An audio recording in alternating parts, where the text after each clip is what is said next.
My speech is on aviation and the history of it. For my speech, my audience will be informed on the history of aviation, the common misconceptions, as well as the modern advancements that allow such travel to occur today. As aviation was first assessed in the 1800s, it did not take off until 1900s when the first airplane was engineered. Since then, huge advancements and developments have occurred that have allowed aircraft to travel thousands of miles successfully across the world.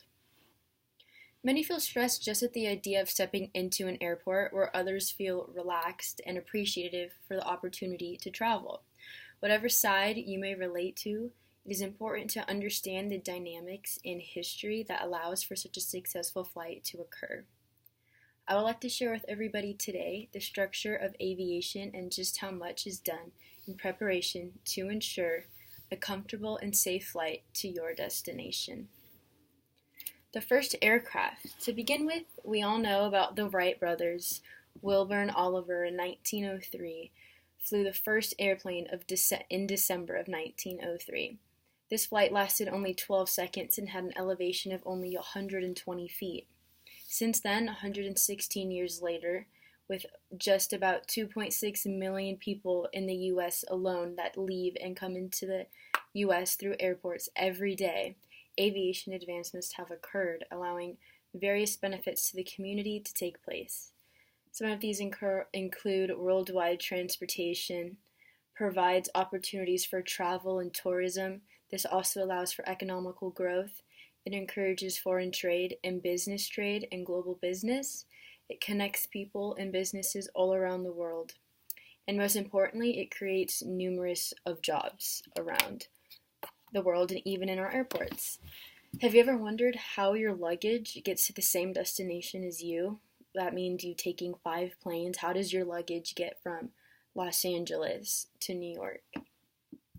Or have you ever wondered who cooked that subpar meal on your in-flight service? There's a job for that. There's a job for everything.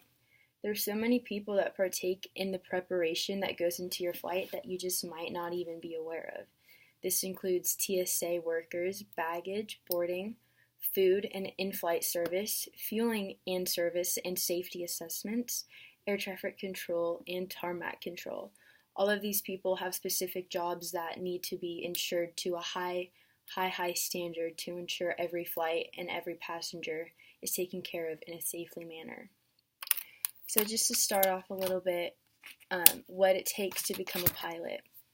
A bachelor's degree is required.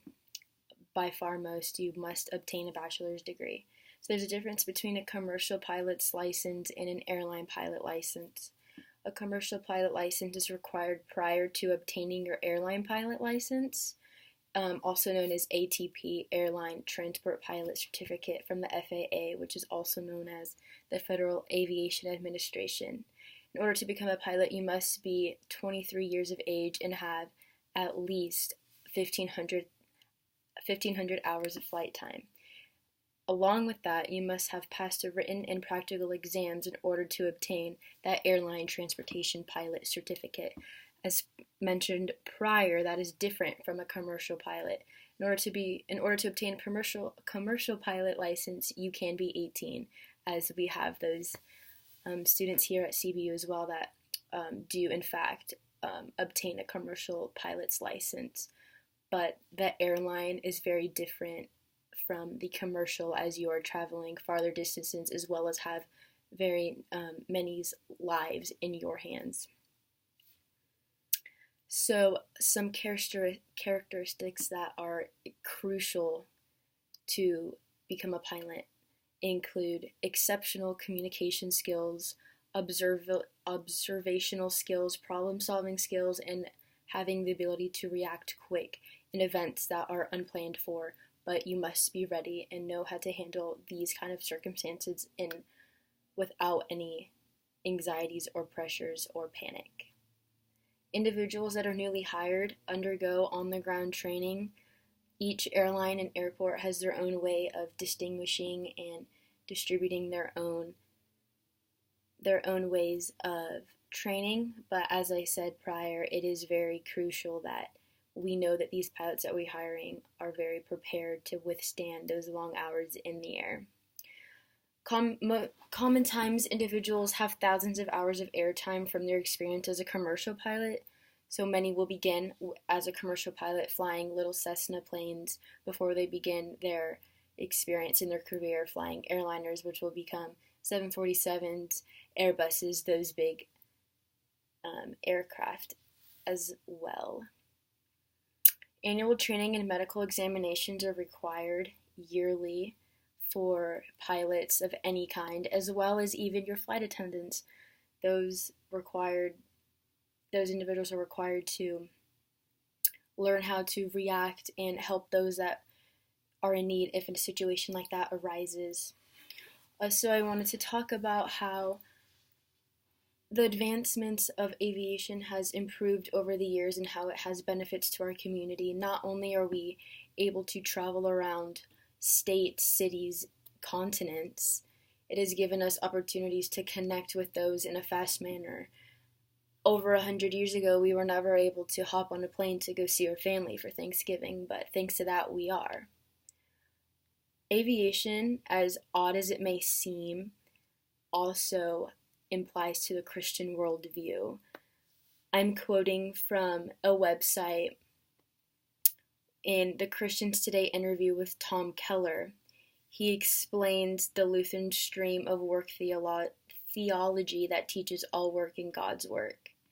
People basically argued the fact that how can being a pilot have a Christian view? And he says, and I'm quoting, "Caring for human life is a valiant call. An old pilot joke goes, what's the difference between God and a pilot? A vocation that grants a temporary human ability like flying requires an incredible amount of humility to keep safety, number one priority." And in Colossians 3:23 through 24, God entrusts us to perform our work with excellence. And when when pilots are flying these huge aircrafts, we're entrusting our lives with them, and they're doing it to their best ability, working for the Lord as they can to get us to our destination safely.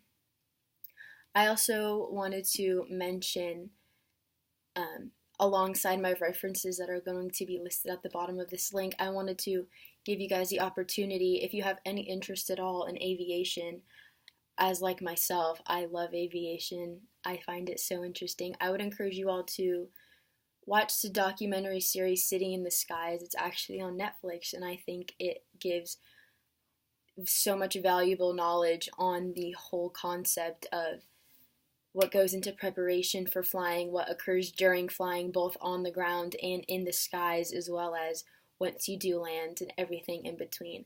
I would just encourage you guys to watch that. I found it extremely interesting and insightful, and I would love for you guys to glean that information as well. Thank you guys so much for watching.